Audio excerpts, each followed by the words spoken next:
is 120 banned books, and the first subject of literature suppressed on political grounds. And there are other books that are suppressed on other grounds, but I chose this one.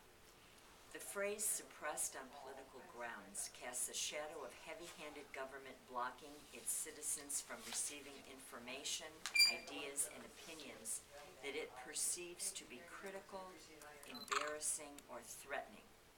This image, unfortunately, is too often reality.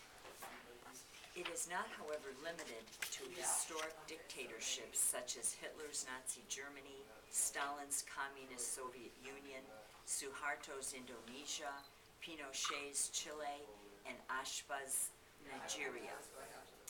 The government of democracies also participate in attempts to censor critical material in order to protect their own perceived interests in state security. Indeed, repression of freedom of expression was a significant operative factor in South Africa of the apartheid era, and in pre-1990 South Korea, and more recently in Turkey, post-communist Ukraine, and Russia. It is a factor as well in the United Kingdom and the United States. Further, the impression that censorship for political reasons emanates only from national governments is mistaken. The second common source of such activity, notably in the United States, is at the local community level, generated by school board members or citizens, individually or in groups, who attack textbooks and fiction used in schools or available in school libraries. In contrast to censorship challenges at the national level, challenges at the local level are aimed at the political values and images that children are receiving. In past years, the chief targets were socialism, communism, and the portrayal of the Soviet Union. A companion concern was the portrayal of the United States. At the center of such objections was the fear that the Soviet Union would be viewed too positively or the United States too negatively. In the present, examining flaws in American society is deemed unpatriotic by critics, who become concerned when past and present policies of their government are questioned in school textbooks and library books. Expressing flaws in behavior of U.S. citizens is often deemed inappropriate for students. The dynamics of war situations make certain texts even more susceptible to censoring challenges. And one of those war texts is the book I chose today, called All Quiet on the Western Front by Erich Maria Remarque. The original date of publication was 1928 Germany, 1929 the United States. A summary of the book. Quote, "He fell in October 1918 on a day that was so quiet and still on the whole front that the Army report confined itself to the single sentence, all quiet on the Western Front. He had fallen forward and lay on the earth as though sleeping. Turning him over, one saw that he could not have suffered long. His face had an expression of calm, as though almost glad the end had come." End quote. This final passage of Remarque's renowned novel enunciates not only the irony of death of this unknown soldier, but also the irony of the wartime communiques that announced that there was nothing new to report, while thousands were wounded and dying daily. The final passage also signals the irony of the title, a bitterness that pervades the entire work. There are many unknown soldiers in the novel on both sides of the trenches. They are the bodies piled 3 deep in the shell craters, the mutilated bodies thrown about in the fields, the, quote, naked soldier squatting in the fork of a tree, his helmet on. Otherwise, he is entirely unclad. There is one half of him sitting there, the top half. The legs are missing. End quote. They are the young Frenchman in retreat who lags behind, is overtaken, quote, a blow from a spade cleaves through his face, end quote. The unknown soldiers are background. The novel focuses on Paul Baumer, the narrator, and his comrades of the Second Company, chiefly Albert Kropp, his close friend, and Stanislaus Kaczynski, the leader of the group. Kaczynski, parentheses, Cat, is 40 years old. The others are 18 and 19. They are ordinary folk. Mueller, who dreams of examinations, to Jaden, a locksmith, High Westus, a peat digger, and Dettering, a peasant. The novel opens 5 miles behind the front. The men are at rest after 14 days on the front line. Of the 150 men to go forward, only 80 have returned. A theme and the tone of disillusionment is introduced immediately, the catalyst being the receipt of a letter from Kantorek, their former schoolmaster. It was he who had urged them all to volunteer, causing the hesitant ones to feel like cowards.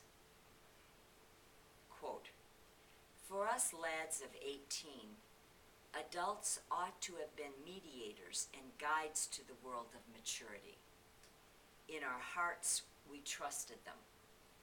The idea of authority, which they represented, was associated in our minds with a greater insight and a manlier wisdom. But the first death we saw shattered this belief. The first bombardment showed us our mistake, and under it, the world as they had taught it to us broke in pieces. End quote. This theme is repeated in Paul's conversation with adults at home during a leave. They evince deep ignorance of the nature of trench warfare and the living conditions and the dying. Quote, naturally, it's worse here. Naturally, the best for our soldiers. End quote. They argue about what territories ought to be annexed and how the war should be fought. Paul is unable to speak the truth to them. Later, rumors of an offensive turn out to be true. The attack, he's back at the front. The attack is met by machine gun fire and hand grenades. Anger replaces fear. Quote, no longer do we lie helpless, waiting on the scaffold. We can destroy and kill to save ourselves and be revenged. Crouching like cats, we run on, overwhelmed by this wave that bears us along, that fills us with ferocity, turning us into thugs, into murderers, into God only knows what devils. This wave that multiplies our strength with fear and madness and greed of life, seeking and fighting for nothing but our deliverance. If your own father came over with them, you would not hesitate to fling a bomb into him. End quote. Attacks alternate with counterattacks and, quote, slowly the dead pile up in the field of craters between the trenches, end quote. When it is over and the company is relieved, only 32 men answer the call. In another situation, the relative anonymity of trench warfare is erased. On patrol to scout out the enemy lines, Paul becomes separated from his own troops and finds himself in French territory. He hides in a shell hole, surrounded by exploding shells and sounds of activity. He is strained to the utmost, armed with fear and a knife.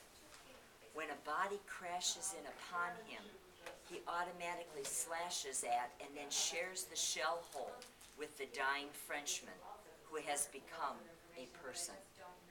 He tries to dress the stab wounds. He is devoured by guilt. Quote, "Comrade, I did not want to kill you. If you jumped in here again, I would not do it. If you would be sensible too.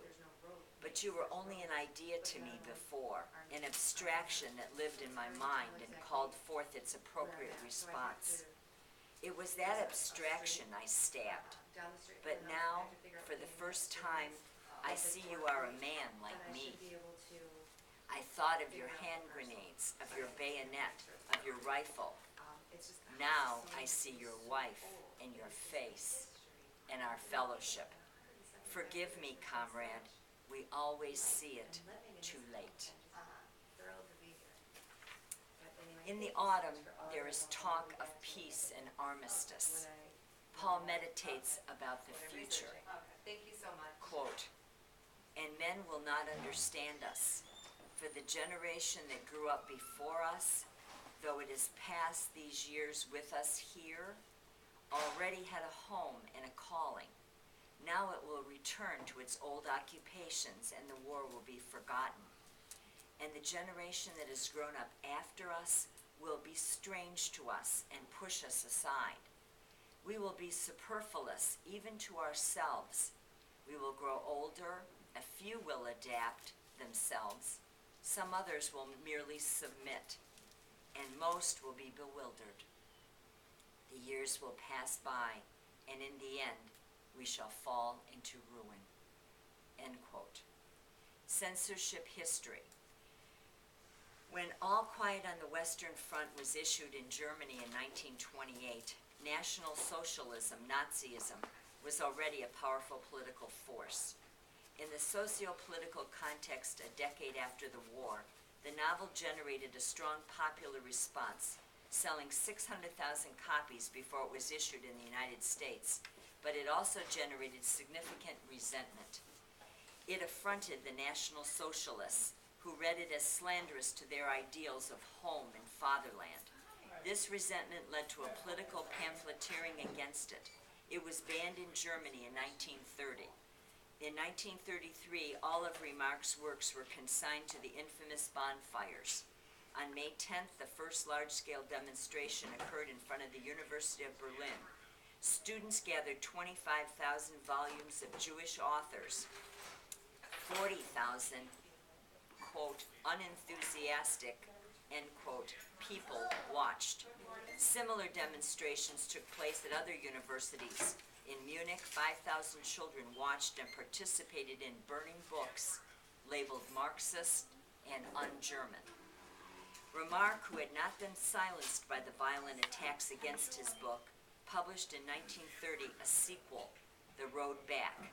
By 1932, however, he escaped Nazi harassment by moving to Switzerland and then to the United States. Bannings occurred in other European countries. In 1929, Austrian soldiers were forbidden to read the book, and in Czechoslovakia, it was barred from military libraries. In 1933, in Italy, the translation was banned because of its anti-war propaganda. In the United States, in 1929, the publishers Little Brown and Company acceded to suggestions of the Book of the Month Club judges, who had selected the novel as the club's June selection. To make some changes, they deleted 3 words, 5 phrases, and 2 entire episodes, one of makeshift latrine arrangements, and the other a hospital scene during which a married couple separated for 2 years have intercourse. The publishers argued that, quote, some words and sentences were too robust for our American edition.